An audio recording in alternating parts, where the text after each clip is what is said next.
Cardiovascular diseases, जिसमें heart attack एक सबसे ज़्यादा जानलेवा बीमारी है। We know that cardiovascular disease is the major cause of death worldwide, यानी कि पूरे विश्व में अगर सबसे ज़्यादा जानें किसी बीमारी से जाती हैं तो वो है कार्डियोवैस्कुलर डिसीजेस, जिसमें हार्ट अटैक और हार्ट फेलियर दोनों ही कार्डियोवैस्कुलर डिसीजेस हैं। नाउ हार्ट अटैक यानी कि दिल का दौरा पड़ना। आजकल हम देखते हैं कि हार्ट अटैक जो कि पहले एक बुढ़ापे की बीमारी मानी जाती थी कि अगर किसी को हार्ट अटैक है तो यूजुअली एज वाज 60, 65 और 70 ईयर्स।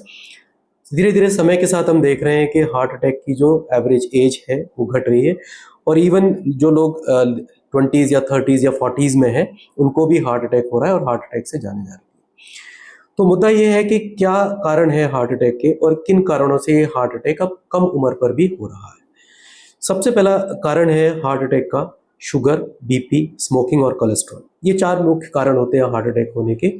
अनफॉर्चुनेटली ये बीमारी भी बढ़ रही है और लोगों के अंदर इन बीमारियों की दवाई लेने का एक इनर्शिया भी बढ़ रहा है। दैट मीन्स अगर किसी को शुगर, बीपी, कोलेस्ट्रॉल या स्मोकिंग है तो इनको तुरंत हमें कंट्रोल में करना चाहिए ताकि हार्ट अटैक का खतरा कम हो। इसके अलावा जो नई जीवन शैली है, एक मॉडर्न लाइफस्टाइल है, उससे भी हम अपने आप को हार्ट अटैक के लिए प्रीडिस्पोज करते हैं। यानी कि स्ट्रेस के चलते बिंज ईटिंग, स्मोकिंग का बढ़ना, फिजिकल एक्टिविटी का ना होना, ये भी कुछ कारण है। मोटापा आप देखें तो धीरे धीरे करके बढ़ रहा है, और ये सारी बीमारियां एक दूसरे से इंटरकनेक्टेड है। यानी कि अगर कोई ओबीज है, उसका वजन ज़्यादा है, तो उसको बीपी, शुगर, कोलेस्ट्रॉल होने की प्रोबेबिलिटी ज़्यादा है। कोई स्ट्रेस्ड है तो उसमें आप देखो स्मोकिंग का रिस्क ज़्यादा है, स्मोकिंग वो ज़्यादा करते हैं, बिंज ईटिंग ज़्यादा करते हैं। तो ये सारे कारण जो हैं, जो पहले एल्डरली एज में आते थे, वो आजकल यंग एज में भी देखे जा सकते हैं। We can see that obesity is rising day by day. Even जो हमारे यंगस्टर्स हैं, जो टीन एज हैं, वो भी आजकल ओबेसिटी का शिकार हो गए हैं। शुगर की 30-35 साल के लोगों को या even in their 20s sugar बहुत कॉमनली मिलने लगी है, कोलेस्ट्रॉल बिगड़ने लगा है। सो ये सारे मुख्य कारण हैं हार्ट अटैक होने के।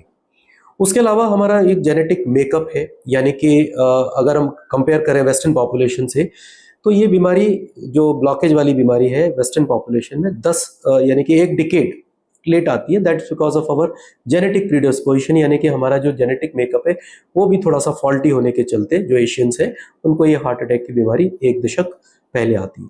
तो सबसे इंपॉर्टेंट ये है कि जो मैंने आपको बताया, जो रिस्क फैक्टर्स है उन्हें एडिक्वेटली कंट्रोल करें। उसके अलावा अगर कभी भी आपको छाती में जलन, भारीपन होती है, जो कि नाभि से लेकर के जबड़े तक, लेफ्ट हैंड से लेकर राइट हैंड तक, अगर ऐसे कोई भी सिम्टम्स होते हैं तो उसे आउटराइटली गैस मान के इग्नोर ना करें और अपने कार्डियोलॉजिस्ट से सलाह लें। बिकॉज अगर किसी को हार्ट अटैक है तो most important thing is timely treatment. यानी कि 50% लोग जिनको हार्ट अटैक होता है वो अस्पताल नहीं पहुंच पाते, उनके अस्पताल पहुंचने के पहले ही या पहुंचने के दौरान ही मौत हो जाती है। तो जो लोग 50% पहुंचते हैं, अगर वो टाइमली नहीं पहुंचते हैं तो उनका हार्ट हमेशा के लिए कमजोर हो जाता है और उन्हें हमेशा सांस के साथ जीना पड़ता है। So my urge to everybody is that stay healthy, control your risk factors, get a regular health checkup, and if you are suffering from a heart attack, don't waste time, reach your cardiologist as soon as possible.